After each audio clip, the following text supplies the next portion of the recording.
around, guys, implementing and budget. The first thing is benchmarking and tracking.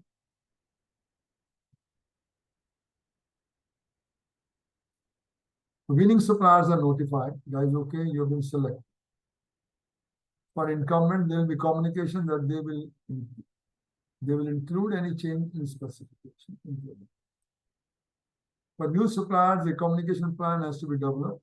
Certainly, the new supplier will be a shortlisted, and the old one is out. So both have to be communicated, the new one and the old one.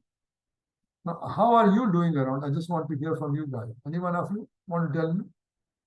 Whenever you change the supplier, are you guys involved? Yes. And don't you get any resistance from the production? A lot of resistance from production as well as engineering. Okay, very rightly judged. Let me tell you the example. We had one case I was invited around. They did this. It is an area called Bhiwadi. It's a German company. Procurement people came with an alternate. And there was already one guy who was already supplying office, not the office supplies, lubricants and other things around for the production.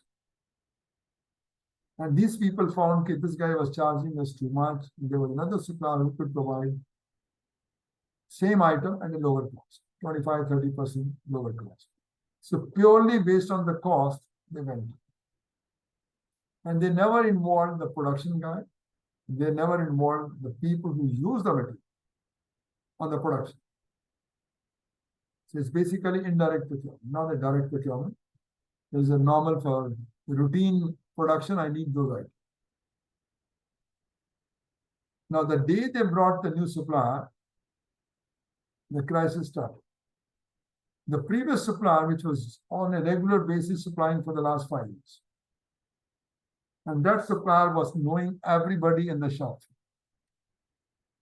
Everybody he knew. Every event, whether Diwali, New Year, the guy will come, meet everybody on the production side and shop floor worker. So this guy has built up the relationship. Now, when so the procurement guy was doing around, this guy never consulted anybody on the production side, never consulted the one who's affected by the change. Yeah, this is where stakeholders come into the picture. Excellent, you touched it now. So I think, Lalita, this is where the experience comes around. I told them, guys, what are you doing around? You are affecting somebody's function, and that guy has very good relationship with supplier. Not that there's any corruption, no, but he's a human being. So has a good connection, and now you're throwing this guy out, bringing another one. When this guy was thrown out, the guy comes and says hello to everybody. Hey guys, from tomorrow I won't be dealing with you guys. They said, what happened? We are good friends. He says, talk to your procurement people. They have removed my name. So, imagine this guy became a victim guy. And victim means you get all the support. So you have to be very, very careful.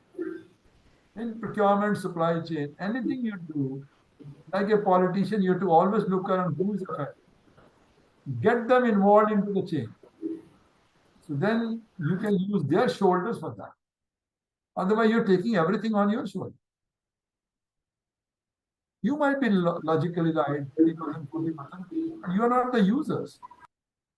And ultimately, item came, and then workers started refusing, sir, this does not work. We can't do production with this. Because mentally they were biased. So finally, procurement guys have to call the old supplier back. And now you can imagine what happened. Procurement lose the faces. So you have to be very careful what to do and how to do. It's very important. Another thing you have to keep in mind, so when we sign a contract, your bargaining power is very good. You're the boss. But once the contract is signed, buyers fall down. Then supplier becomes smarter. Early part of the contract, supplier profile becomes high. So supplier has got more muscle power. and then middle of the contract. And when the contract is ready for renewal, then buyer gets again the money.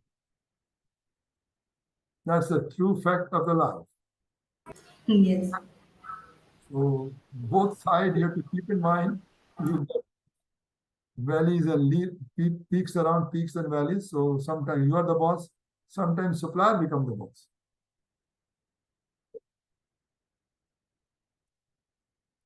In other company, it is not so much. In the projects also not much. But particularly production people who work with production, you have to be very careful.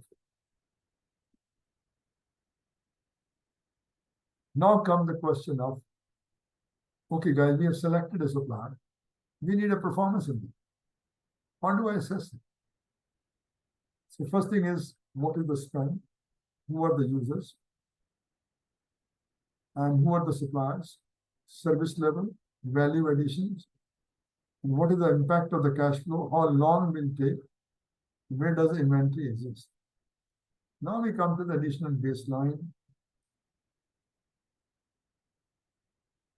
We come to the KPIs, key performance indicators.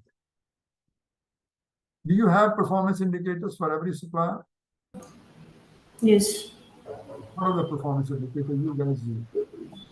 Number of NCRs, on-time delivery, Okay.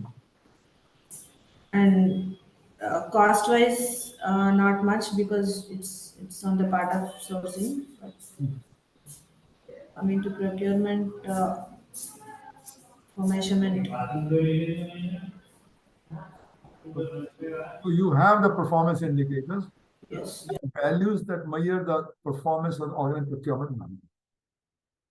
Procurement matrix monitors everyday's operation. So matrix could be everyday operation, but then out of matrix, I might be having 20 matrix, 30 matrix, but all are not important to me. They're okay. I'm not saying they are not important. They are important, but they are not matching with the corporate objective. So then I take the KPIs.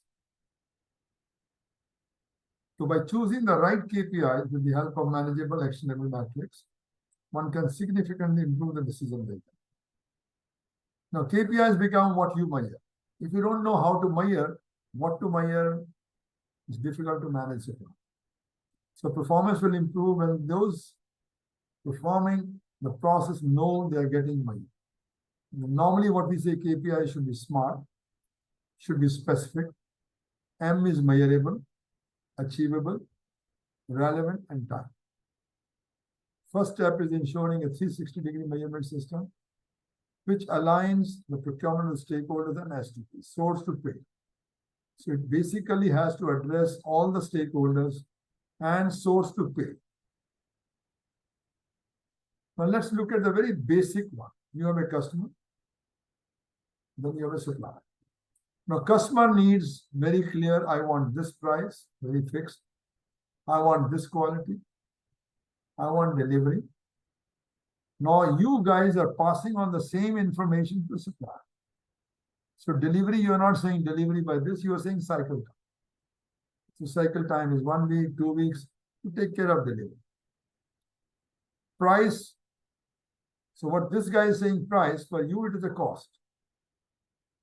Because on top of it, you're doing overheads. So you are saying, guys, if this guy is asking me $1.5 million, your cost should not be more than $70,000. So you're going to do your own staffing cost.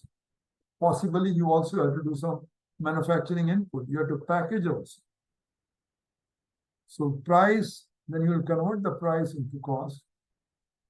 In the quality, the guy says, I want no rejection. And then you say, guys, okay, the defects will be given. Or the guy says 6 sigma. Then you say, guys, okay, I allow you 3.14 in basically pi, 3.14 defects in a million. So you quantify it. So you have the need, and then you have a need. So this is how the KPIs comes around in your business processes. You might be making your acquisition, somebody might be approving acquisition, somebody might be getting offers around. Everywhere there's a data. Everywhere. You're getting so many companies offered to you. Some you're selecting it, on what basis you're selecting. You're doing a lot of measurements. And then each measurement has a matrix around. And then you have picked up the KPIs, the key KPIs. And those KPI which match with the goal. So you have tons of data. If you look around operation from beginning and acquisition till placement of order, and even till closure of the file, you have tons of data. But you're only picking up what you need to manage it. So the KPIs could be relating to spend management, cost savings beyond price. Are you guys doing cost savings around on a regular basis? Are you projecting it? How much savings? Yes, sir. Okay. So all of you are cost profitable? Are your cost organization? Yes. So there are two ways of doing it. One is finding cost reduction initiatives, and other is a regular budget versus spend Okay. kind So of you cost so analysis. much and you spend less. You say, I saved so much, $10 million here. Plus, we are doing initiatives to improve this. Am I right? That's what you're saying here. Either Yes. process improvement, it could be also finding more choices around, more suppliers. So both are. Now comes in this one annual value leakage. How much writing off inventories happens around, how much penalties you are doing around. Stakeholder specific. So are you doing stakeholder survey also? How much they are happy or not? Increase revenues.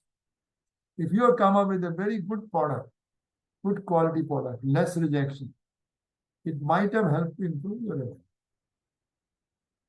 Sustainability rating, as of now, I will say, I don't know whether you're doing or not. Are you doing sustainability rating? In the green procurement? At global level, initiated, not not so much. Still has to be top driven. Okay, so you guys have to still implement.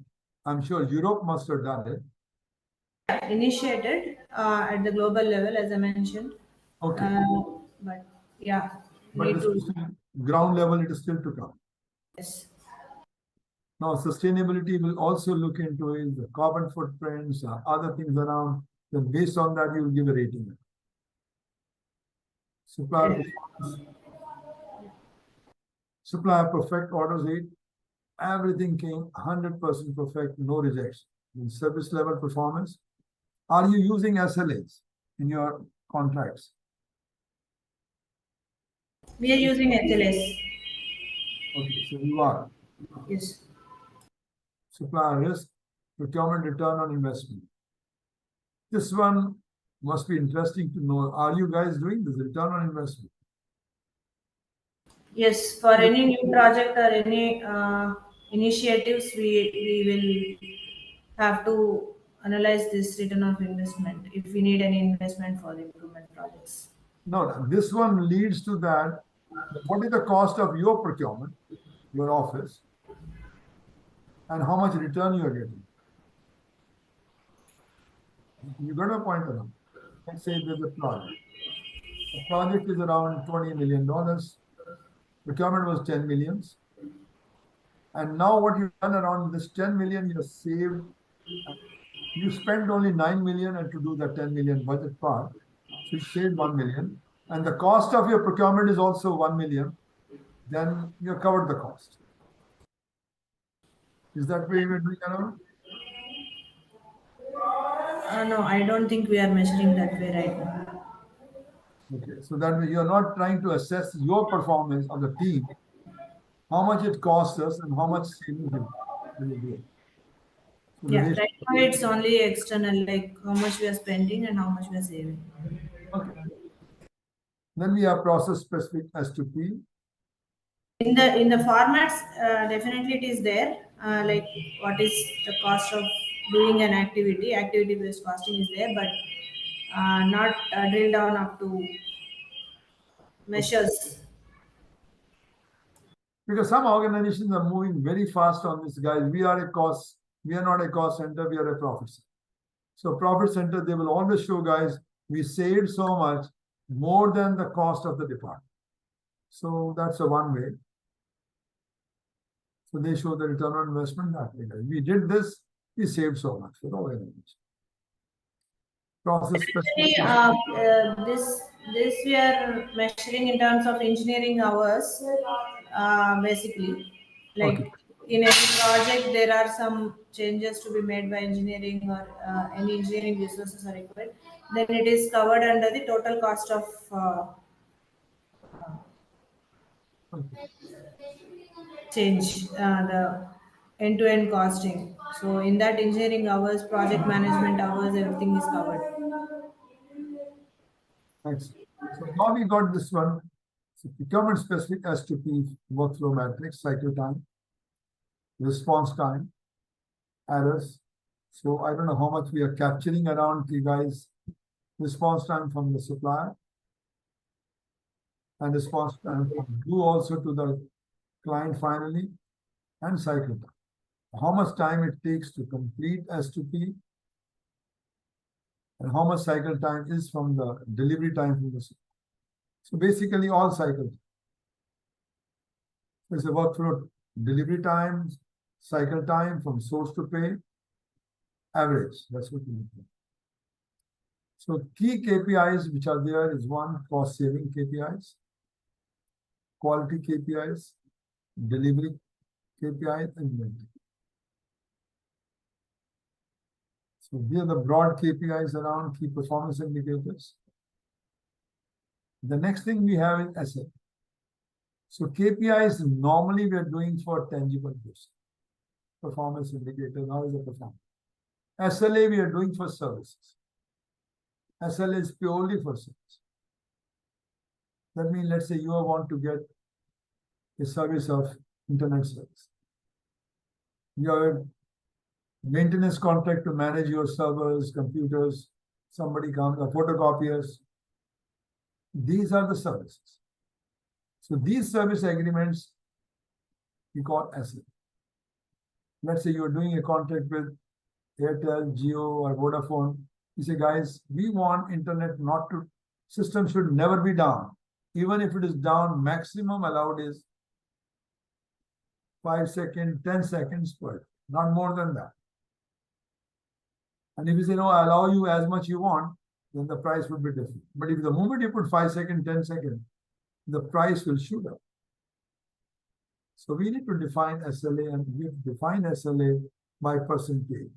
You have to say, is it 99.99? Is it 90.00? What is the type of service you want? Like the one I did around once, we were in Geneva also. I had a team of 30 people. There were new computers that time in 83, 84, it came in India, sorry, Geneva. Every time when we need IT guy was never there. So finally we gave a contract to some outsider guy. We told them, guys, the moment you get a call from us, your person should be here within 1 hour. So 1 hour becomes my service. So it lays out the matrix, which service is my here, and the remedies and penalties. Suppose if I said 1 hour and the guy comes at 1.5 hours, then has to be penalty. Usually SLAs are between companies and external suppliers, but they may also be between two departments. Critical component of any outsourcing, I outsource activity of maintaining my computers, operating my computers. So they keep it. Now let's look at this.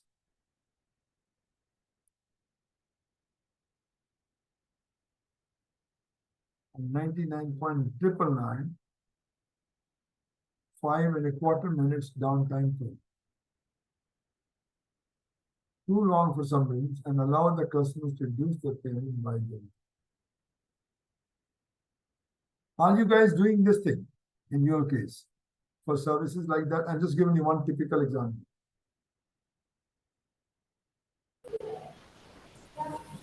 We are having agreements, sir, for indirect services and as well as Are you spelling it out like we are given around 99 point something, 90 something, no. in a quantified form? Like the Sir, we have the similar kind of agreement. Yeah, we are seeing that. Sir, we have the, yes, Nirmal, go ahead. Yeah, we have the similar kind of agreement with our SAP person, sir. If they have the 3 to 4 categories like L1, L2, L3 support. If there is an L3, L1 support, they have to respond in 4 hours. If it's exceeding 4 hours, there will be SLAs. It will be deducted from their point position. So you have for the SAP ERP. Okay. Yeah, for internet service provider also, if we have a similar SLA available for them.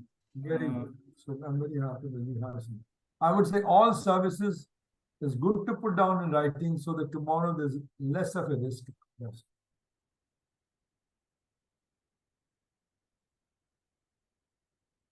So who provides SLA? Mostly service providers have standard SLAs. As you said around when SAP gives you L1, L2, L3 service. L1 the rate is so much, L2 rate is so much, L3 is so much. So you're very right. On the internet also, the service provider will tell you guys, these are my standard SLAs. If you want to change it, they'll charge you extra, nothing. Key components of this one. So we are looking at the service elements and management elements. So the service elements are availability. Is the service available 24 hours, 24/7? If not, how much percentage is not? Prime time, non-prime time. Because you don't want the morning you come at 10 o'clock and the system is down. So you have to see around have different service levels. Management again is the one different. So this is service part. The management part, whether they are responsive, they don't reply at all, they take too much time to reply, that is the management. Kind of metrics was SLA, service availability, defect rates, technical qualities, security, and the business. Okay, guys, now the KPIs and metrics are two different. All KPIs are metrics, metrics are the units, nothing more than that. Understanding SLAs, I think we went through it. SLAs are expectations. They are essentially agreement of the level of service, quality of service, and the level of service. SLAs are different than KPIs. Keep in mind, SLAs are documents that outline the way. Are you putting SLAs as a part of the terms and conditions? In KPIs also, are they spelled out in your contract?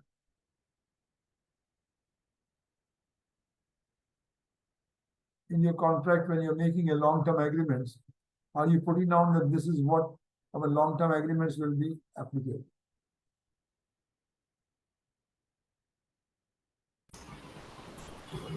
These are done by our commodity managers at the global level. Okay. At the end of the day, who's signing agreements? If you guys are making a framework agreement with supplier, so then certainly if someone else is doing, that's a different ballgame. But if you are doing it, you would like to incorporate SLAs and KPIs. And these need to be negotiated. Now, that means if you are negotiating it, then you will have to include it. If someone else is negotiating, then they could include it. So normally I would say, since you are part of the strategic sourcing, you are negotiating it. So it should be prepared by you people as per the template given by them.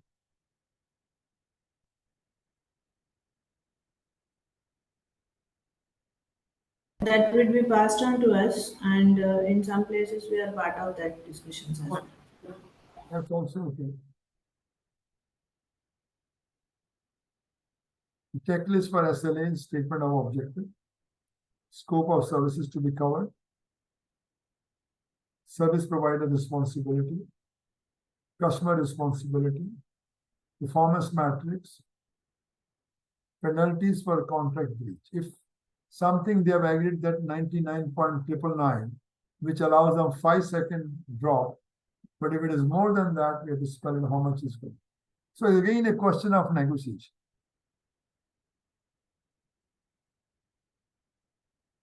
Well, let's come down to SPM and SI.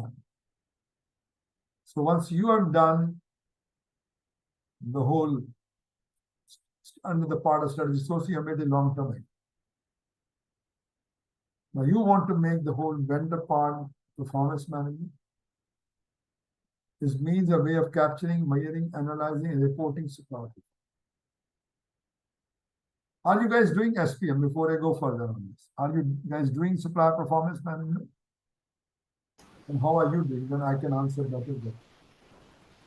Are you guys? Yes, normally the quality team does it for the NCRs based on the count of NCRs each supplier is having, and procurement team does it for the deliveries, on time delivery and costs.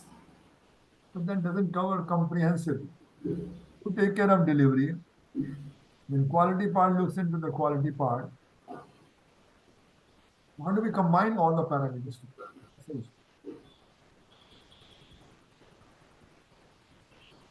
ultimately, then yeah, go ahead. Yes. No, I mean the ownership lies with these stakeholders, but definitely it is done as a combined collaborative effort only. Like the procurement guy is there along with the quality team when they have a discussion with the suppliers regarding the quality aspects as well. But then ownership of getting that sorted out or how they are measured and the penalties is owned by the quality team. I mean to say, for example, in case of NCR. So anyway, SPM is the means and ways of capturing, measuring, analyzing, and reporting supply. Now let me give you an example how we did it once. I took 5 parameters. So very first parameter was price. Second was delivery. Third was quantity. Fourth was quality, and fifth was after sales. Now, Lalita, you deal with an indirect procurement. Am I correct? No, sir. Global. Okay. I think, okay, Revati was dealing with Revati, yes, sir, myself. Okay, now let me take on both sides. So when we were doing for the indirect procurement, my customers are in-house. Am I right, Revati? Your customers are in-house. Yes, yes, sir. Now I take price. So in the system, I put down scoring pattern formula. Price is $1.5 million contract. If it remains 1.5 till payments, full marks 5 out of 5. Like we say 5 star. So 5 out of 5. Second, I look at the delivery. If my system says that the delivery should happen by 20th of November, the computer knows it already. And I put a formula into the computers. If it is delayed by 1 week, computer also knows when the delivery happens. With a goods receipt note, I know there could be a delay, but we can always mention goods receipt note into the system. So computer knows when the delivery was. If it is delayed by 7 days, score goes down. Instead of 5 star, it goes to 4 star.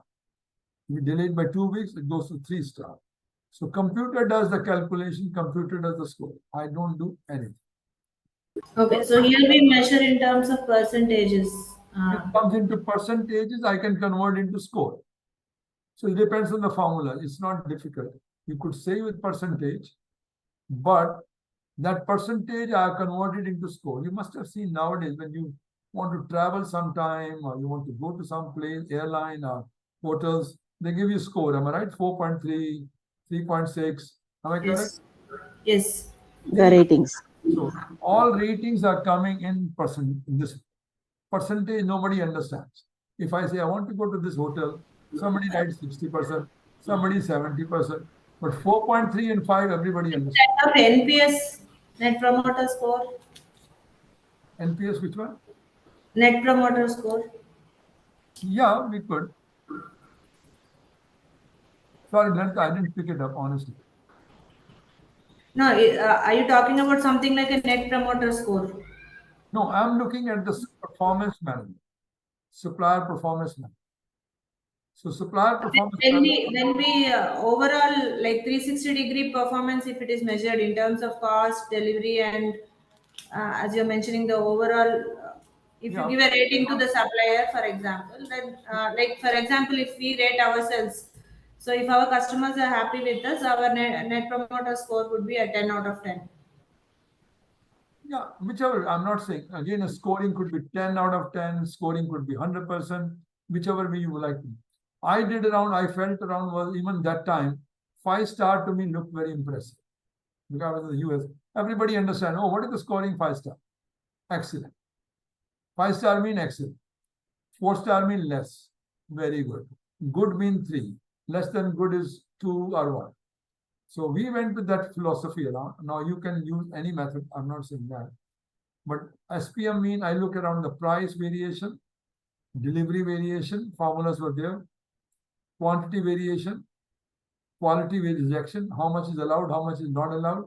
So computer will do the scoring. It could be percentage, it could be 5 out of 5, it could be 10 out of 10, or whichever way you like. And the last is after sales service. So if I'll say both of you know, Lalita and Revati also. So if Revati says, okay, guys, I'm a customer for me, Revati bought something, computer, table, chair. I'm happy. I'll say, yes. I go to the online and I write, I'm very happy, 5 out of 5. So that means the computer gives me the score of each and every supplier. Score could be percentage, score could be 10 out of 10, score could be 5. I'm just taking hypothetically the way I did around.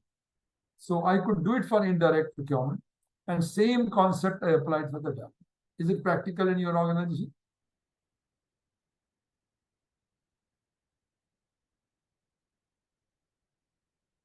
Yes, possible. And this one comes no efforts. I don't need anyone else to do it. Computer gives the generation the answers. I could ask computers, can you tell me, I had 20,000 suppliers worldwide. I could tell the computers, can you give me the list of suppliers whose scoring is less than 3 out of 5?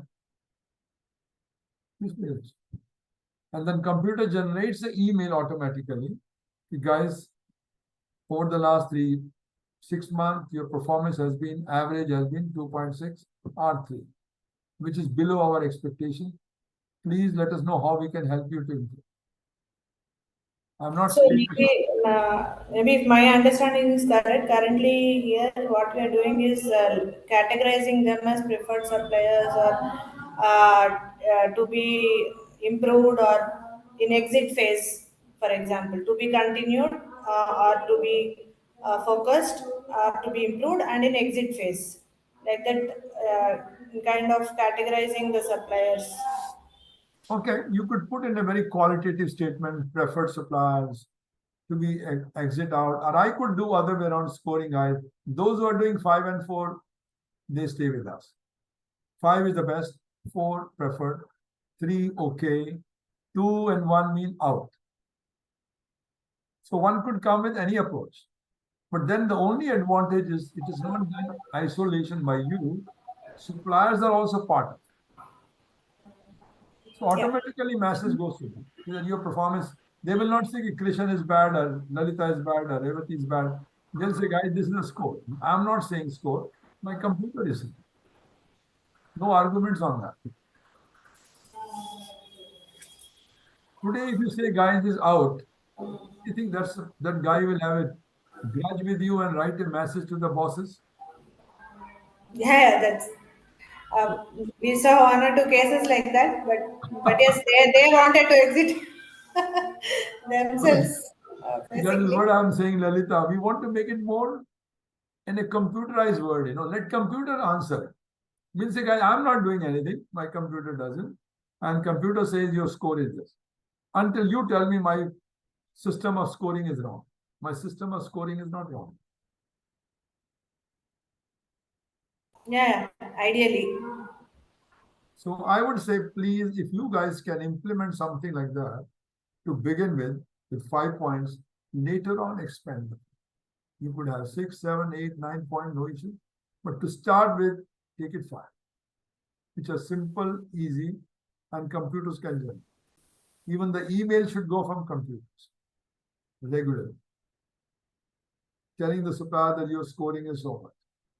Presently, you will feel shy in telling the supplier your score is poor. You don't want to get into the unnecessary troubles.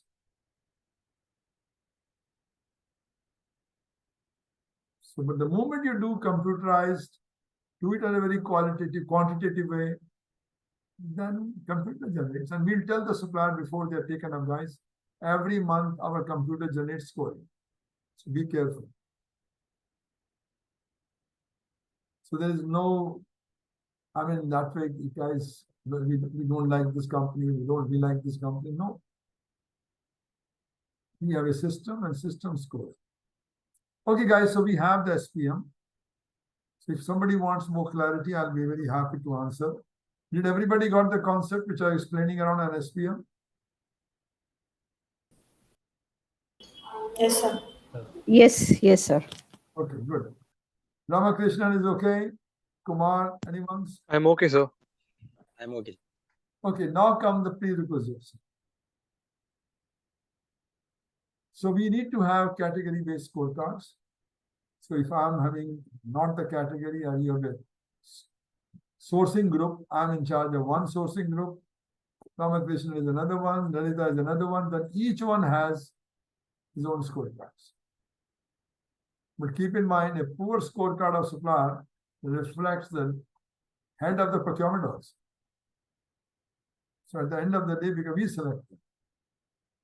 So it's okay, passing on the buck to supplier is one thing, but then everybody starts looking at it, guys, you are the boss. Why did you took the supplier? So involve internal business stakeholders. Focus on critical few KPIs. This is what I took 5. Select KPIs within the organization controls. Use a mix of both quantitative and qualitative. So in our case, what we did around purely quantitative. Qualitative, I allowed the one who is for whom I'm buying. If Revati is buying for someone, they can write, I'm very happy, this product is very good. They can write online. If this guy doesn't fill it on a screen, every day message will come. Please, you have to fill this in. Use the mix of both the quantitative and this. Incorporates KPI into contracts and SLA. So in all the contracts, you should be part of it. And even when you're signing SLA, which is for the service level, they are also, which I've seen very rarely, if you want, to some extent, KPIs could be added. But normally I've seen, wherever I've seen investment company and here. So we use KPIs for the goods and SLA for sales. Automate data collection. So this is where my focus was. Data collection has to be automated. If you are going to put some staff member to do it, it will be late. It will not be online.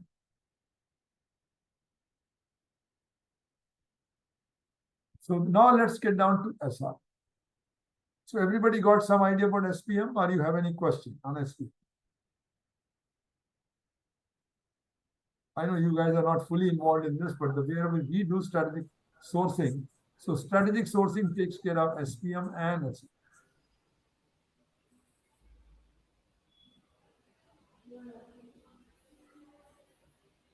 Now, SRM means Supplier Relationship Management. So let me give you a little background about this. Until 82, 83, nobody talked about SR. It was only CRM. Everybody knows the term CRM? Everybody knows? Yeah, customer relationship manager. So everybody knew CRM, but nobody knew SR. Because in the Western culture, there was nothing like SRM. They say, guys, I'm paying supplier. Supplier has to deliver. You know, we take it for granted. We take some people also granted. So their culture is very clear, hire and fire. We pay the money. If the guy does a good job, good. If not, throw them out. But the world is not exactly like that. It was maybe 100 years back, but not now. So now the story starts from Japanese. So Japanese, like us, I would say all Asians, we have a relationship concept in our family. So in Japanese also same story, being an Eastern culture. So when two Japanese companies went down to Kentucky, one was Toyota, one was Honda.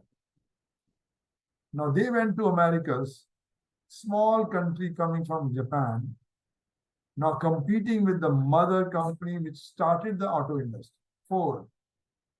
Ford is the one who started in the world. Oldest company, the biggest company, the richest company. So now these guys went down to Kentucky, started making cars. To make the cars, they were buying from local suppliers. So when they were buying from local supplier, they were very friendly and helpful to them. Same suppliers are giving it to in Michigan to both Ford and General Motors.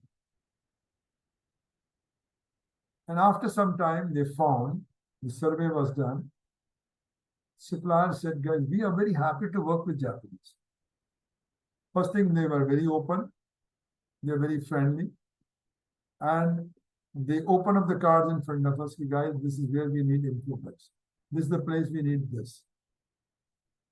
Americans were more of a hire and fire type, but Japanese made a good success. So later on, people thought, guys, as we do CRM, we also need SR. Suppliers are not the doormats. We can't treat supplier like a doormat. Supplier also, we need a relationship.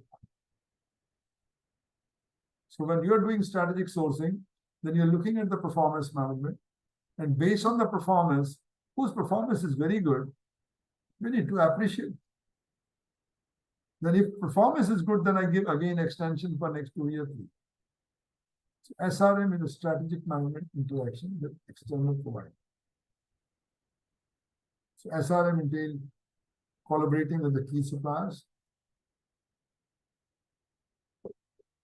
finding and obtaining additional values, reducing supplier risk, improving performance.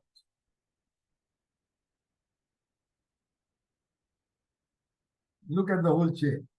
You award the contract, KPI monitoring, key performance indicator monitoring. Now, based on the KPIs, you're coming with SP, supplier performance management. Now, those who are performing, let's say out of 10,000 suppliers, only hundreds are doing 5 out of 5 or 4 out of 5. They are ready for your SP. Am I guys clear on this? And if, how are you doing it? I want to know that also. Are you following the same approach? Because without this, your strategic sourcing is not complete.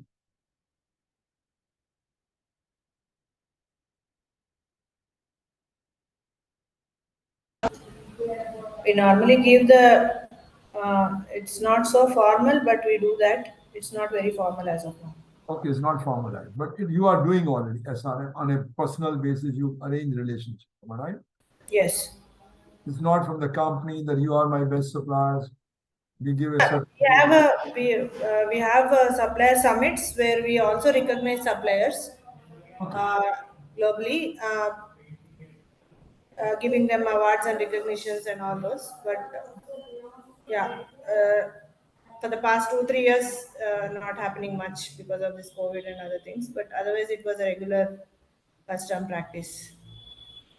So possibly we try to have a quarterly meetings with strategic suppliers or high value suppliers to see what's happening or what's any backlog. We have such discussions every quarterly with select suppliers, not all.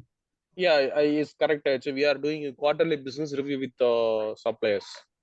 So how they perform and what is their performance for the last 3 months, and how they have to improve, and what projects we are also running along with them. Then how they can improve on their quality wise. All parts will be discussed. All points will be discussed with the suppliers during the quarterly business review. Okay, excellent. So you're already doing it. But only thing is you are not interacting with supplier the way I could see it. SPM is not formalized per se. This is what I could understand from Lalita. Formalized means every supplier will get a report, guys, your score this year was so. Am I correct to say that is missing? Correct, not all suppliers. If that goes around, then it becomes very important who becomes SRM, who becomes out, and who are the one with whom you want to help them in development. Some suppliers are very good. They are very serious to work with, but they need a guidance. So you may like to do development. So 3 choices: 1 exit, 1 relationship, and third could be development. Yes. So very first thing in segmentation, what we do, whatever money we are spending around, analyze the spend. So we are validated spend by supplier. So your activities analyze the spend data, you have to cleanse the data, model futures, spend, identify key stakeholders. Then comes around that I have got now spend from the step 1. My outputs are long list of potential suppliers for advanced SRM. So based on that, I say, okay, guys, they are fit for SRM. Long list of supplier from step 2. Then I'm looking at completed segmentation, assigning suppliers to tier 1, tier 2 to inform SRM. So basically, we're trying to do whom to give award. That's it, nothing more. Now, segmentations. So you have a leverage items, strategic items. So risk is this side. Earlier, I showed you risk on the X, Y axis, and profit impact is on the X axis. So here we have done a little bit reverse. So leverage item, exploitation of full purchasing power, targeted pricing, abundant supply. So you have a leverage mean I have tons of supply. My worry is only these 2 areas, strategic and the bottom. So no control of suppliers, innovations, product-based security, and development. This one I'm not worried because I can create more competition because my risk is low. And this side, my risks are very high. So this is why we change the axis. So now you can say these 2 one with a high risk, I take it separate. So I will be doing SRM mainly for these 2. So focus on value and join. We'll shake a hand, guys, okay, we'll work together. But on this side, on the contract management side, my focus is on cost and company. Our choices. My risk is very low. So this part, which is risk is low, I use contract management. This one, where risks are very high, I use SRM. Am I guys clear on this one? Yes. So the 2 segments separately. Now, why SRMs? I think the reason is you might be sending many solicitation documents, bidding documents, but sometimes bidding document has a gap. So when you start implementing, I'm a project manager, I'm implementing something. Then I find, oh my goodness, this was missed out. But the relationships are good, they'll help you. But if relationships are bad with supplier, then supplier says, if you want this, this will cost extra.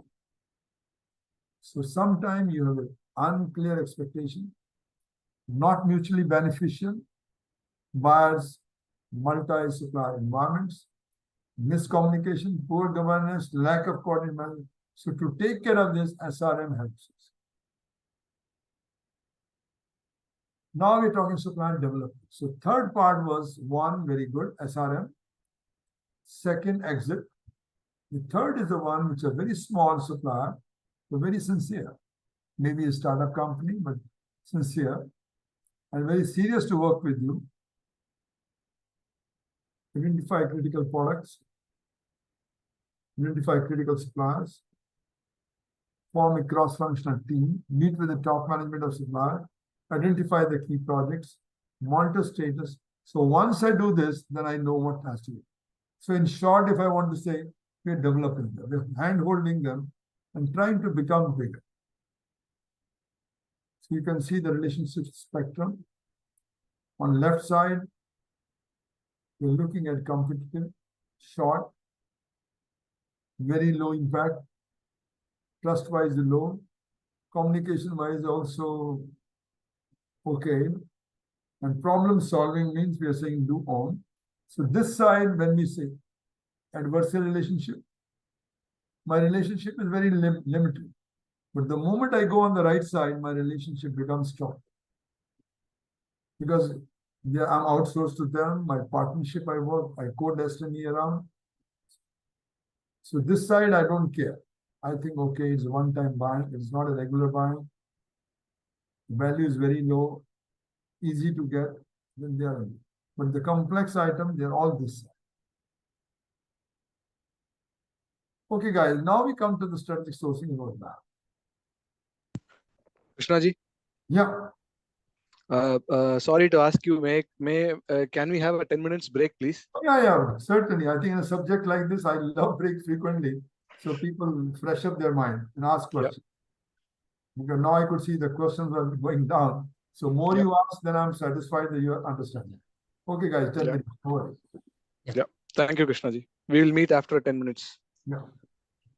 Thank you.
Okay, guys, let me know when you are ready.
Okay, friends, should we start? Yes, sir. Please. Yes, please. Thank you, Helen. Okay, now the last session, which I'm keeping around 10, is strategic sourcing roadmap. I know this may have few slides here, but on top of it, I kept as a buffer, because when we're talking advanced, we talk of a technology. So I'll certainly spend another one session on technology. How technology is coming up. I think you raised the question, many of you. What new technology is coming in the field of strategic sourcing? I'll touch on that. And then if you want quiz around, we have enough quiz, so we can do that. Actually, we also have a game, but let's see. So first thing is, let's get down to developing a roadmap. The very first thing is collaborative purchasing. I'm not strategic sourcing. If I have to use or remove the word strategic, it is nothing but collaborative. Working collectively with our team. So we do the spend diagnostic, identify the priorities and opportunities around. Where are the opportunities around? I showed you the slide. Launch cross-functional teams, establish user requirements, execute RFP, RFQ, select the suppliers, monitor them. That's the next thing come on the technology side. Develop timely and accurate viewing of spend data. Now you have spend data on ERP, I can see, but it has a limitation. So if you want to do more, then you certainly have to get a software to manage the spend. Simplify and streamline purchasing. Small value items, you may like to go with P-card. E-procurement, the way I see around in strategic sourcing, is becoming more like a necessity. Implementation of the best practices. First thing is rationalize the current specs. Your specifications should include quality requirements, performance requirements, functional requirements. Specification should have much bigger that way. Evaluate new and alternative suppliers. And the process means best practices, business process, identify non-values. If something is not adding values, get them out. So this is the mission. Increase customer satisfaction is a mission. Then strategic sourcing, the strategies are three. One, collaborative purchasing. Second is technology. Third is best practices. So these are the three areas to work on this map. Now, if I have to again clarify the same thing, sourcing strategy, identifying and prioritizing supply and demand improvements opportunities. Because the way when we were discussing, I didn't get the real confidence that you have demand planning. So you don't have you may be having a forecast, but how you do the demand planning, what was the last year's demand, what is going to be the next year demand. So correct me if I'm wrong, that part needs to be strengthened. If you want to be really strong in strategic sourcing, you certainly need a demand. Guys, let me know what is going to be there next year. Because the projects are there for 1 year cycle, they should be able to give you a complete demand planning for this. Sourcing of, again, operating models, process and is required to support. Sourcing strategy you want to find around. I think we talked of 2x2 matrix. I want everybody to know 2x2 matrix, where we showed one as a strategic item, leverage item, bottleneck item, and routine. So that part I want everybody to know. If you still have any question, you're welcome to ask me. Managing the vendors, we talked around it. We went through performance management, relationship management. The last is cost management. Above all, I'm sure the finance and the audit will ask, how much is the total cost? Are we sharing anything else? And sourcing technology. I know this question many of you ask around, how do I source? So I told you that either you get all the databases together, or you could do your own on the website. You could subscribe to some magazines around, try to find from there those magazines relating to your part. If you guys are dealing with energies, components, then you could have that. So that way you can build up the sourcing too. Now let me start with again e-procurement. I know I didn't do in the morning time. I said, let me finish all the 7 steps. So I'm keeping 1 hour for all this thing. So e-procurement is the same as traditional procurement, the way I showed you in the morning starting from back till pay. But this is done again online. So complete in one platform. So it all does all the processes online. Today you don't do e-sourcing, you do e-sourcing separate. E-contract management is separate. E-performance management is done separately. So all those activities could go on electronic procurement. So the process of acquiring, ordering, and purchasing. You can get set guidelines, limits regarding the budget and spending. You can also set, you got my budget for this item is so much, and this is what I spend. It opens up the lines to come between all suppliers. When suppliers are by creating a link for bids. Now, when they are sending the bids to you, they're sending to your emails. But with this one, it is all going to one platform. And only those people can open it who have access to it. Being an online business process, utilizing network systems and supply chain processes. Am I clear on this e-procurement? Any question? So it's electronic. No. Clear. Is okay, clear, Sarvana? Yeah. Okay, the next to e-procurement is marketplace. So marketplace means that you are giving a chance to all the suppliers to connect with the system. So today, when you are not connected with each supplier, so then you allow the open system guys, all suppliers can access it. And then it becomes a marketplace. And then you also have a reverse auction as a part of it. Now, how does it work again?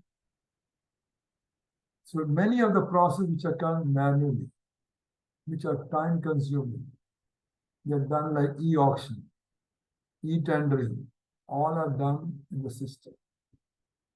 The process that means I have e-reverse auction, I have e-tenders mean e-bidding process. The bids are coming electronically, evaluation is done electronically. I don't have to print it. So if there are 3 evaluators, we sit together. So the process works by connecting various parties and process into a centralized platform. So one platform. Vendor management is one of the most important aspects of e-procurement, which is missing in our ERP. It involves supplier relationship. information management. So this vendor management part covers both these things. So it has e-sourcing, it has e-tendering, e-auctioning, e-ordering, and data analysis. So the data also which you're talking of spend others can be analyzed.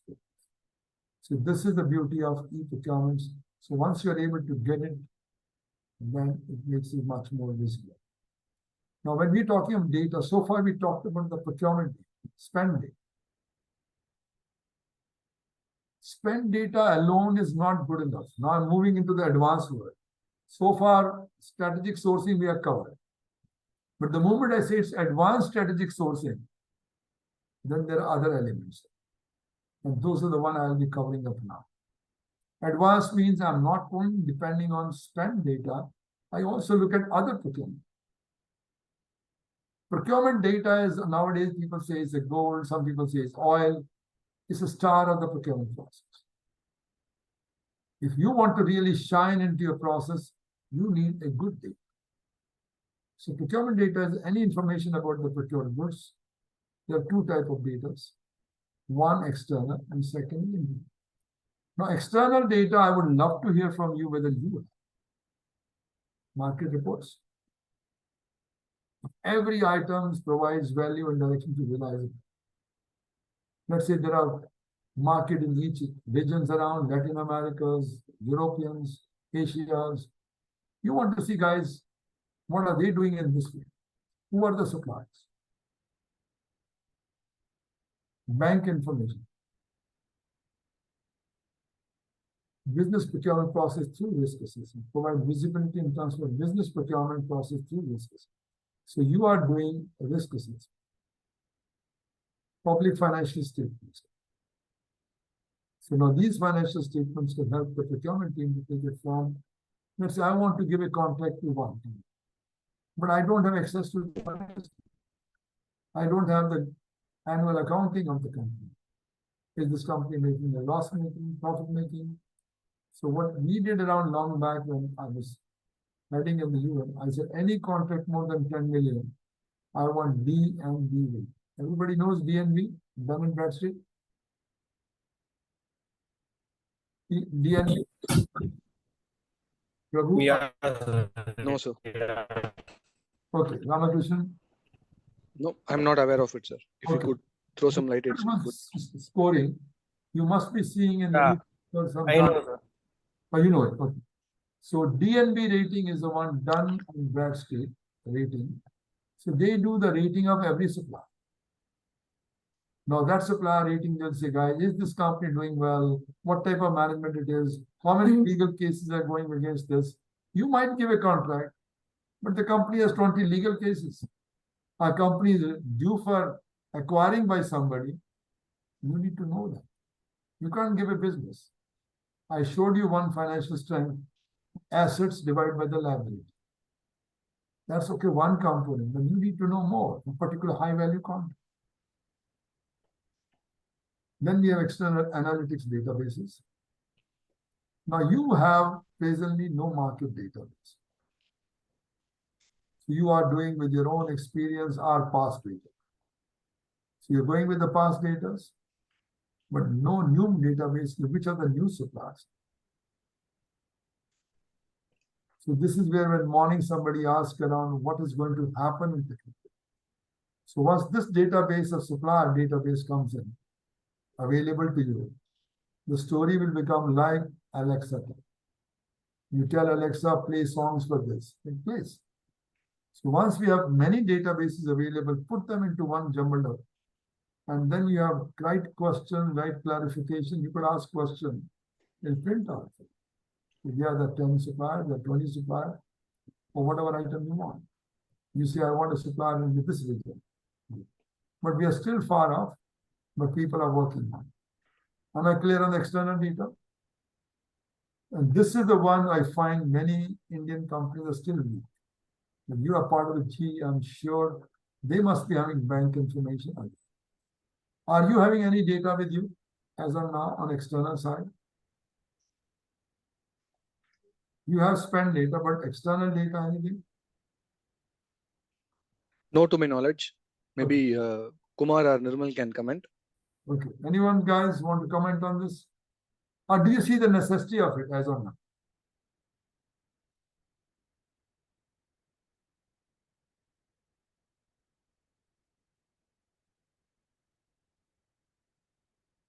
So far we only talked to the spend data. But other procurement data is equally important to identify the right supply. That's the thing. Okay, then we have internal spend, internal data. You got all the emails going back to back. Am I right? B2B. Are we storing somewhere? Excel spreadsheets. So we have many Excel spreadsheets, procurement management software around accounting system. Accounting system, I know you have it on the ERP. Procurement management software, somewhat ERP does it. I'm not saying not fully, but it manages few things. It manages as of now only requisition, purchase order, and payment, but not other. So there is again a gap on this side as well. Again, getting back to number of hats procurement person wears. You are a negotiator. You are a chief supply chain. You have to manage the supply. You also have to ensure sustainability. Budget planner. Supplier contract point. Forecasting. Guys, how much we are going to buy. Obviously, you get from the salespeople. But still, based on that, you try to work with that. Quality controllers. Finance-wise, you have to save money. Sourcing, admin experts, good cop, bad cop. So when you deal negotiation, sometimes you want to be a good guy when the bad guy to get the real output and compliance. Anything you do through supplier has to comply. You can imagine around procurement job or supply chain job is a very complex. Am I correct? So you have many hats to wear. Yes. Okay. Now coming back to the future of strategic sourcing. Now, likely to be influenced by several emerging trends. First thing is advanced technology integration. Supply chain resilience. Is my supply chain resilient? Because when you are supplying, when you are buying, it is a part of the supply chain. You bought something, it goes to the plant, or it may go as it is fully packed around and go out. So in short, if your delivery does not happen, your existing supply chain is not resilient. Sustainability and environmental considerations, they are becoming important now. So if you want to promote global trade, supplier collaborations, suppose you are sitting in India and then you want to do business with X country or Y country, you will have to buy something from you. So you could play a big role. Supplier collaboration, supplier diversity. I'm sure this will be there because you are an American company. Diversity is a requirement. Am I correct to say? Has anybody Yes. put any guidelines on you for diversity? In the headquarters? Anyone? I know it pertains to a company based in America, but again, if it's an American company, they do have put down on diversity. Diversity means we have also in India SMEs, women entrepreneurs, or sometimes in America they also look at minorities. So there are parameters. But SME certainly in India also is there. I'm sure Government of India is going to ask you, how much is your turnover? How much is from SMEs? So need to do. Cost optimization. Digital transformation is the future. I'll be touching only that now before we close today. So procurement is moving toward digital. So far, we are not fully digital. Digital marketplace, e-auction, e-procurement, and we need to be agile and proactive, assessment, strategic sourcing. Look at the digital part. Before I touch next half an hour on this. So why I'm touching this? Because I know I kept it out earlier. I thought depending on the time, then I'll look into it because I use the word advanced strategic sourcing. So this justifies advanced part. Evolution of industry happened with the Industry 1.0, Industry 2.0, Industry 3.0, Industry 4. So 1.0 means when the steam engine came. 2 means when electricity came. So electricity came in, we could have the belt conveyors. Assembly could be done on the belt conveyors. We came with the mass production concepts around in the beginning of 19th century. In 1969, we came into Industry 3, where we came with the robots. We came with, but the robots were not connected with us. They work independent. You program the machine. I put a block of raw material. I program the machine, CNC machine. It'll go on working day in, day out till the machine stops. But now we have come with the concept of 4.0. So where we are connected human beings also with the machine. So you can see the Wi-Fi connections. So Wi-Fi connections connects the human being with every activity which is going on. You could have a factory without any person inside. Everything is working, but you are the one sitting and controlling from the way. Even people were talking of aeroplane without pilot. The pilot could be sitting at home and connecting with the control panel and plane runs. Actually, they were planning this year to try it out in the rest of the year. Cars are also becoming driverless. So in short, we are getting connected. And that is part of, that's a part of digital. So when industry becomes digital, supply chain becomes digital. Procurement, which is part of supply chain, also becomes digital. And to do this, we need these technologies. Robotics, 3D printing, Internet of Things, artificial intelligence, big data, and the intelligent and flexible distributed products. So this is the one we're talking of smart. So we have some research paper developed by us, smart procurement, smart logistics, smart supply chain. And smart means digital. Keep in mind, when you buy a watch or a phone is smart, an analog phone will not be called smart. A digital phone will be called smart. So that means your procurement also has to be digital. So this is where yesterday, today, and tomorrow. So yesterday was purely transaction savings. Now we are becoming value integrators.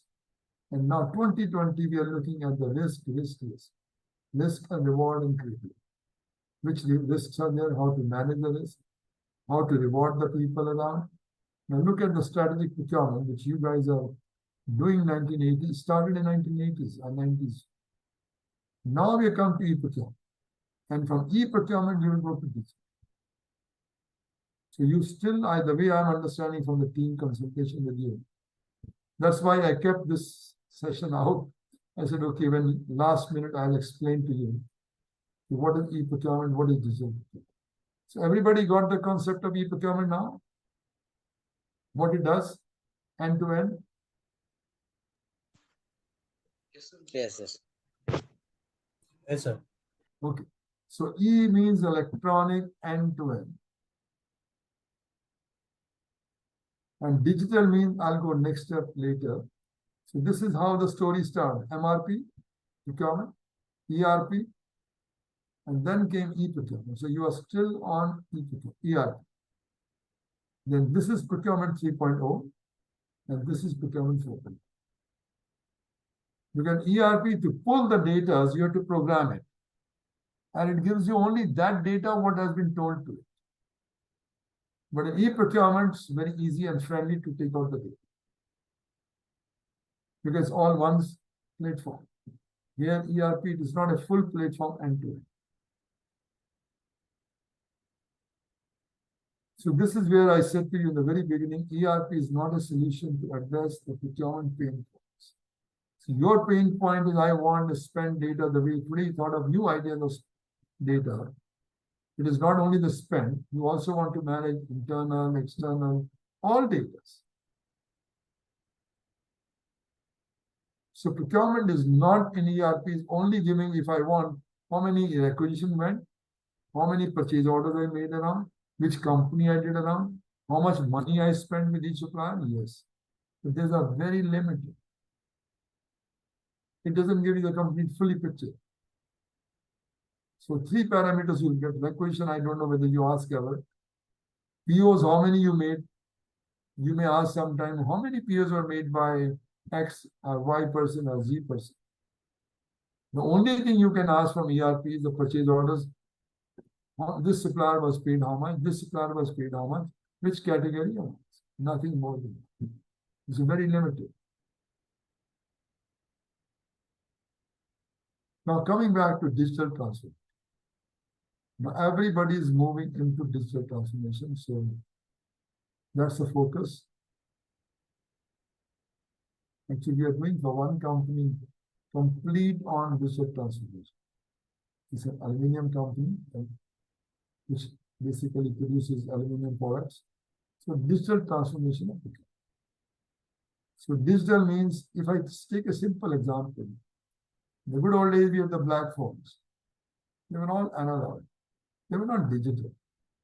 Then in the beginning mobile came, they were also analog. I can't pull out any data outside and store it. Now I can get on a smartphone, WhatsApp message, this message, that message. I can print, I can transfer 200 people. So that's what we're coming around with. So we have digitization, and digital transformation. Transformation means complete function. That's in procurement. I digitalize few functions on spend management. But that is not good enough. But the whole function as a whole, we want to digitalize. So digitization is conversion of the data, digitalization, adoption, and transformation in the business itself is paperless. The good thing about this procurement chain, if I go with digital, today is a manual data gathering. You will have to make a small program, write down the program, get the data. But if I'm going into digital and with e-procurements, I get real-time connection, a digitized collaboration and scenarios. Here I'm doing manual what-if scenarios, automatic scenarios.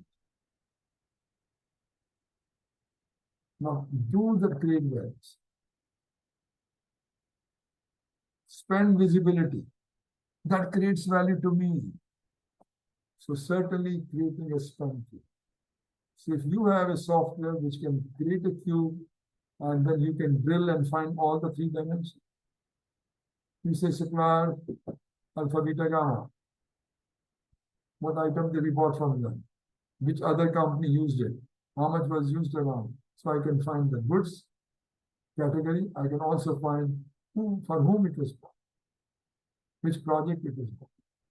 So you have a spend queue which anybody can use it. So you have advanced spend intelligence. So that intelligence of the spend has to expand. The question which you were asking in the past may not be relevant. Now you have to add more questions. Automated sourcing inside, automated spend queues, standard KPIs, and profit and loss linked also.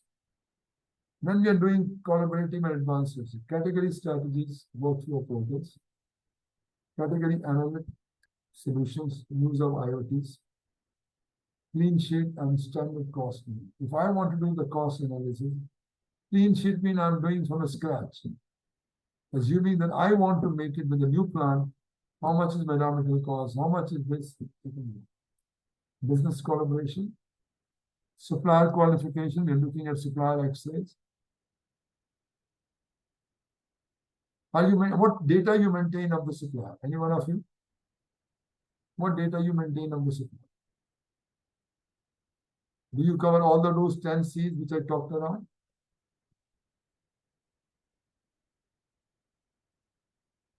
Any one of you guys? There are dashboards for each supplier. Supplier-wise dashboards are there. So you have To have a global view of that. So you have a standard questionnaire.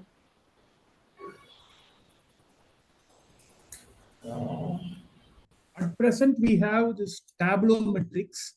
Okay. So you asked Back- to fill it. Yeah. Hello? Yeah, I'm listening. Yeah, you have tabular. Yeah. We have a Tableau metric which was powered by Salesforce. Okay. So in this, you can find the metrics of the spend analysis. What is the quarterly spend? It's all in a click. Okay. Quarterly, monthly spend, or how many rejections? What is the supplier scorecard?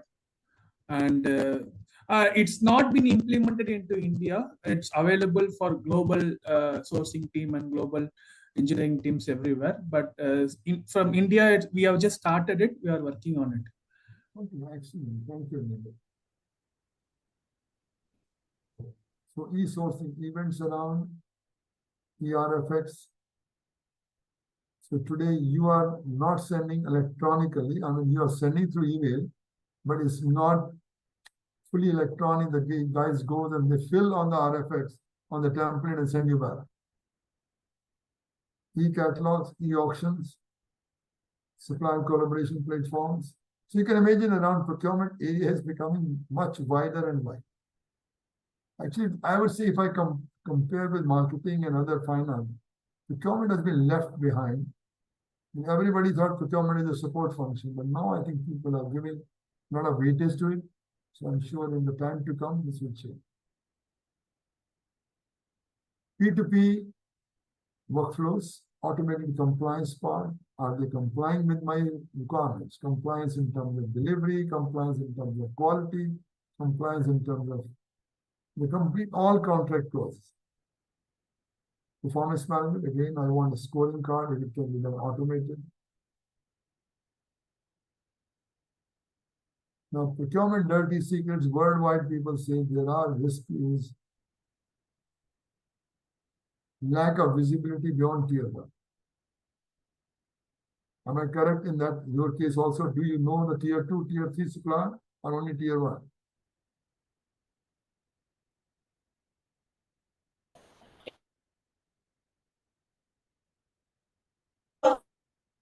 Yes, Lalita. Yeah.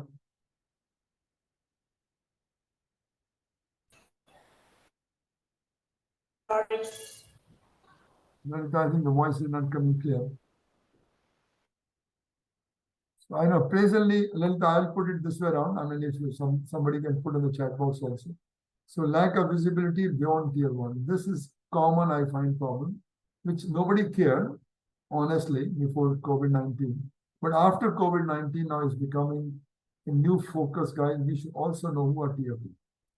The guy who's a tier 1 supplier maybe doesn't do anything except get the order from you and assigns to someone else. So until you know who is my tier 2, you won't know the visibility part. Your visibility is only tier 1. Can you explain this with an example, sir? Okay. And it is a bit hard for me to understand. Okay, no, man, let me explain. Now, I'm sitting in an automobile company, R&D. I've given a contract to someone to supply me 2 million pieces of battery. And this guy whom I have given a contract doesn't do anything except passes on the business to someone else in China. Gets to China and then gives it. Now, the person to whom you're given a contract, you think this company is doing a great job with turnover and all these things around. But technically, this company has got no control on supply chain. So when they don't have a control on the supply chain, that means if this company happens something wrong, the supply chain is disrupted. There's no visibility after tier 1. Am I right? Do you have any cases like that, anyone? Sir, won't that when we say we award a contract to a tier 1 supplier, yeah. Anyway, when we appraise him for a new contract or a new proposal or any potential business, we try to also understand his capability and then we appraise him. Am I right? If this guy doesn't have any control over his own supply chain, that would be anyway captured as a part of our supplier appraisal process. Am I right? No, actually, I think, but Now, let me give you an example how others have done. Particularly, I saw the Pratt Whitney was very good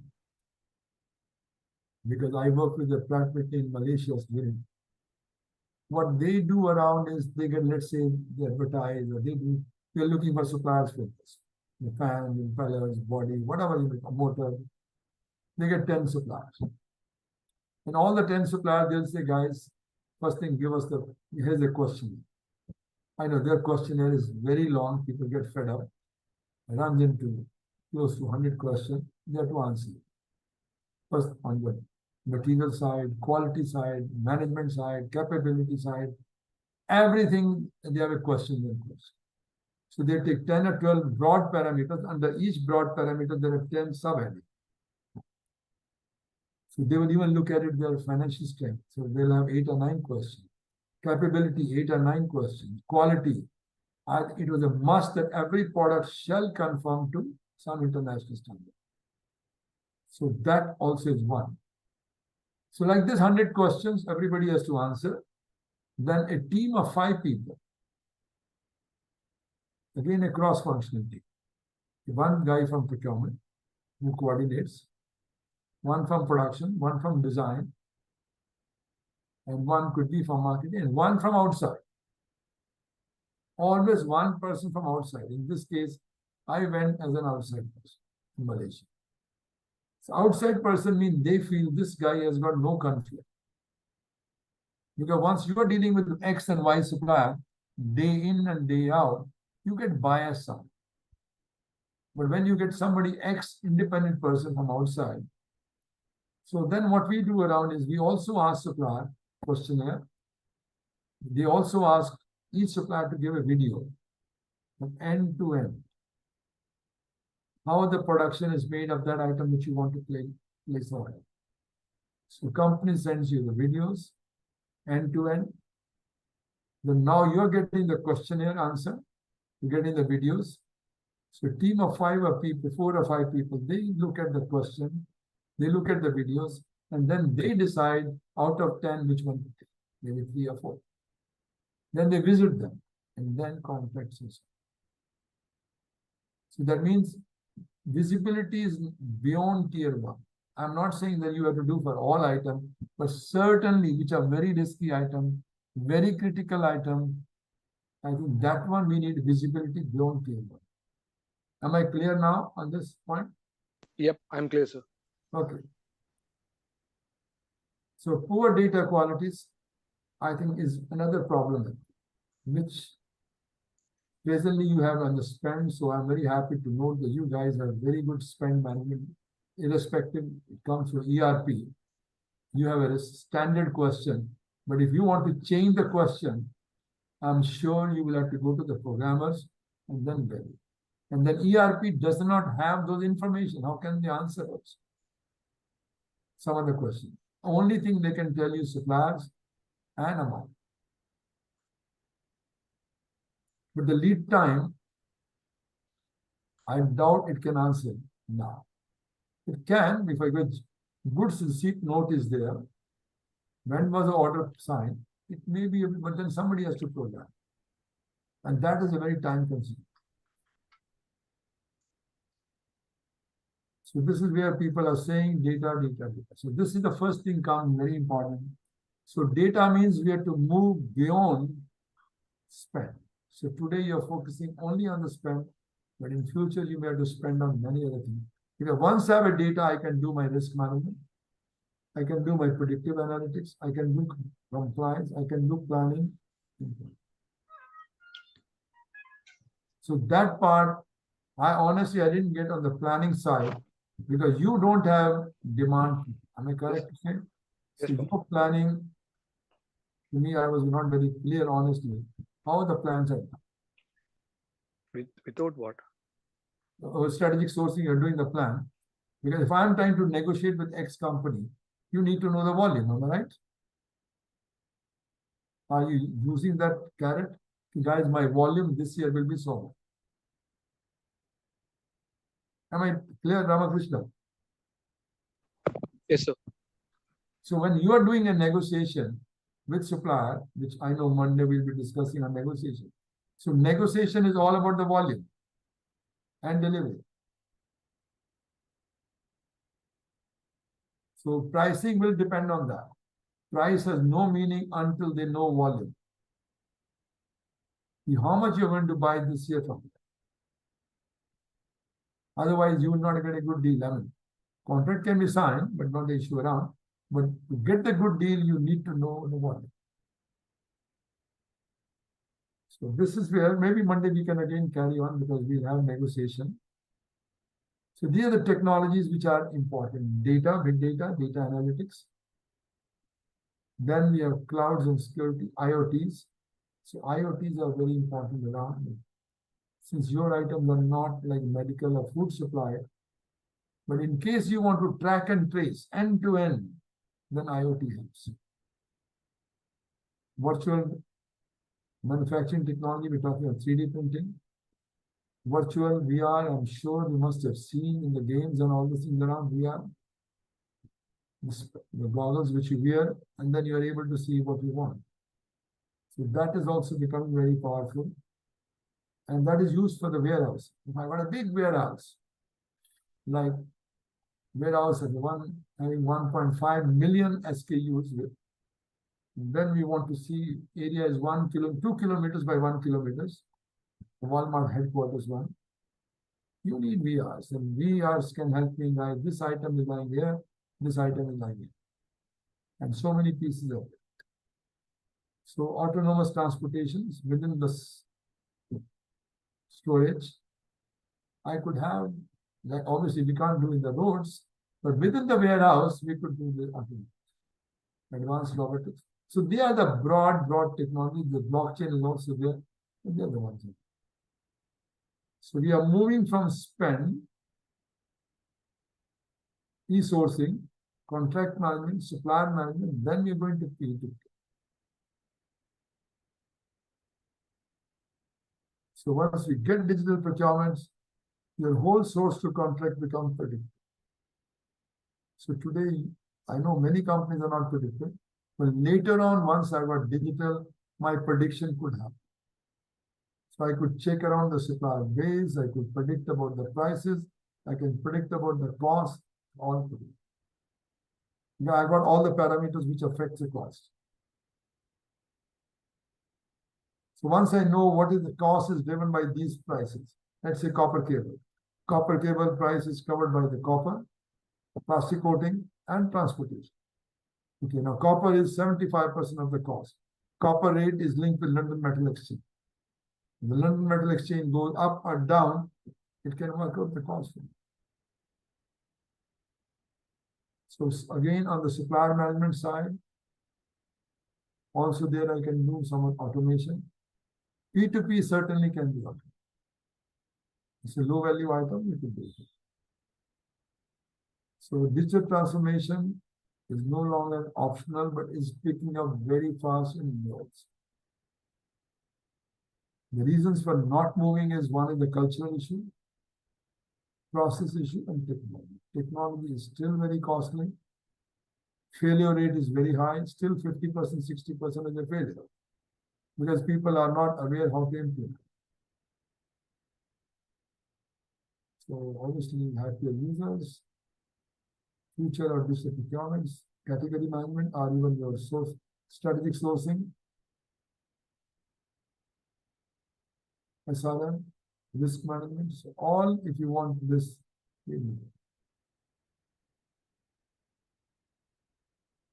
IoTs, big data analytics, AI, and the block. They are the ones which are the very heavy activities. Like IoT, I can use for my goods are coming from X country to Y country. So Internet of Things. So those are connected. It's same like a barcode.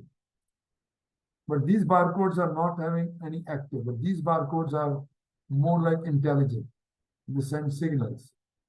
Then I have sensors along with it. My sensors on temperature, my sensors on humidity. So these RF IoTs send the information to clouds. And from cloud, if I'm allowed, I can pick up the information.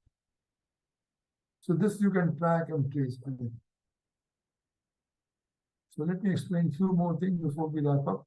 Understanding the RPA. You and me all have got, everybody has got eyes. We got ears.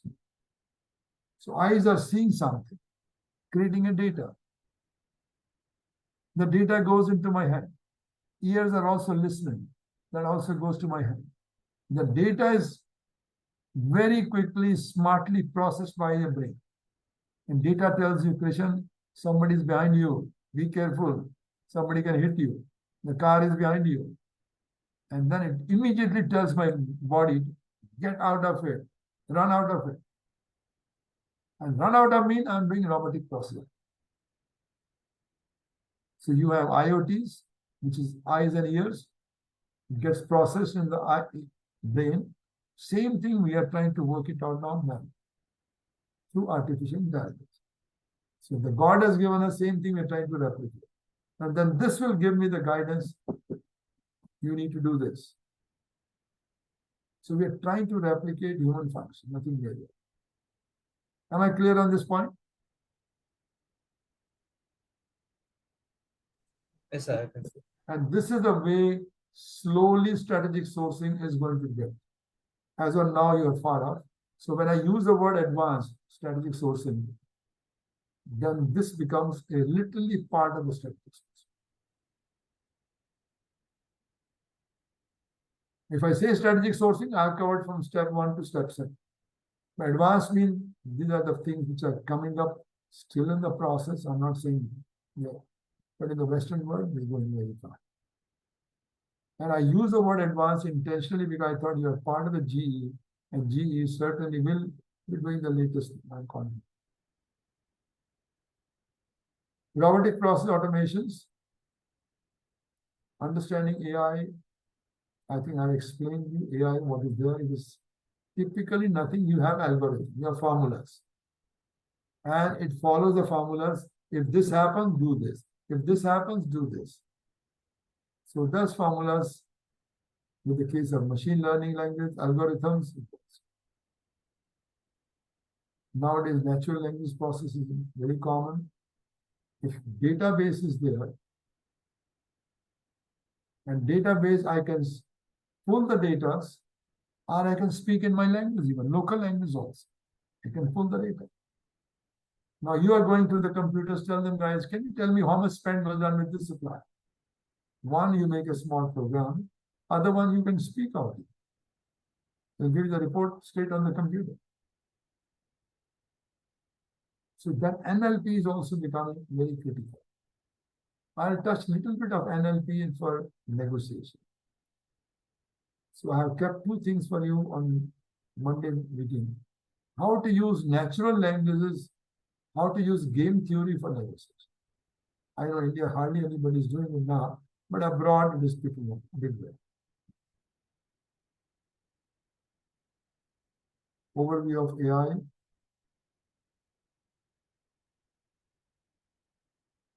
So AI is a non-human entity. And God has given us also the brain, which is again intelligence. But then there are non-human entities being through formulas. So you have robotic desktop automation, robotic process automation, machine learning. So this is data driven. And these gives me deductive analytics. So I have descriptive analytics. So these analytics come based on the formulas. Like somebody tells you today will be rain. How does it do it? So the same thing in the weather forecast office, they got 20 parameters. Each parameter is given a weightage. And based on those parameters, it predicts it. If today will be rain, today will happen this. In some country, it is very precise. In the Western country, they'll tell you at 2 o'clock it's going to rain. Everybody carries umbrella. Here I know fails because our data are not so good. So we are moving from spend analytics to e-sourcing, contract life cycle, supplier management, P2P. So your job in years to come will expand.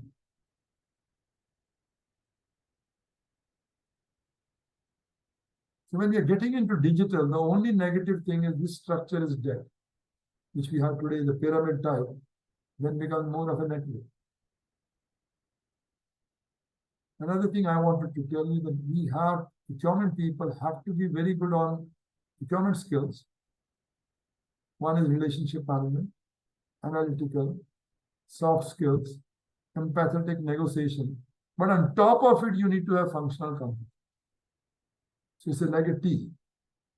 Some people think I've got a procurement skill. That's why when you work in one company and then you apply for a job, let's say tomorrow as the head of supply chain in a pharma, they'll say you have not worked for us because you lack the functional competence.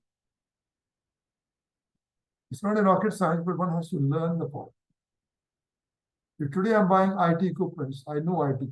But tomorrow I'm buying something else, I can do it. But you have to know a little bit on the functional side. That's what I would say. So if you want to be very mobile, this has to be picked up. So simple procurement competency, you're stuck with one grade. So this is how it is. Key competencies are there. This is what our certification covers all this.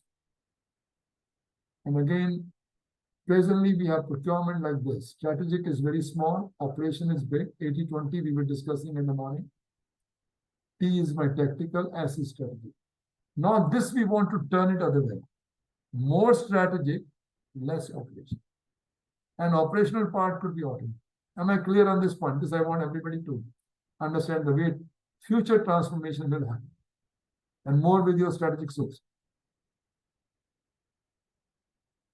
Does it make sense, guys, before I wrap up? Yes, sir. Yes, sir. So you are all young people. So I'm very happy that this is coming up fast.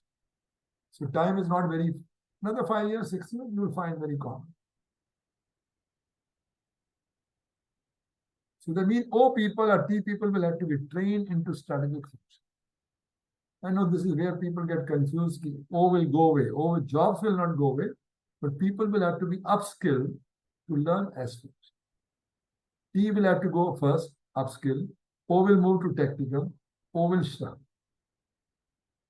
If you guys think of a very hypothetically, let's say, every item you have done long-term accounts, beautifully well done, price, everything is parameters fixed. And I am in the one operation function, P2P. What is my job? I get a requisition, I place an order. I get a requisition, I place an order, which can be done automatically. Look at what happens in Walmart. 1.5 million SKUs. Every shelf, they have minimum level, maximum. If it goes, let's say laptop area, or milk part, anything, minimum is 20, maximum is 50. The moment it touches 20, or before 20, it places the order. Automatically, because suppliers are fixed by a team like you. If you guys are working in strategic sourcing or category management, you already fixed the price. You already fixed the supplier. So the computer does automatically, computer gets a signal that this level is going to this, it places order. But your case, I can understand a little more complex, the way I was told. Your shelf, your life is 6 months of the product. So there certainly O will remain bigger, can't help it. Wherever we can streamline it, O will become, but then S will become. So this is what we call the ugly duck, and now the duck is becoming ugly. Bigger brain, but slimmer body. But any change you want to do around, Vincent once said, if you want to make enemies, try to change. But without change, we become stagnant. The company becomes stagnant. So both sides you have a problem. If you are trying to change, people hate you. If it succeeds, wonderful. So Cotter King is a very expert on the marketing side. Any change cannot be done overnight. So when you guys are coming with strategic sourcing, particularly for production people, again, I'm saying for production people, for other areas, it will work very easily. But production people, please involve them.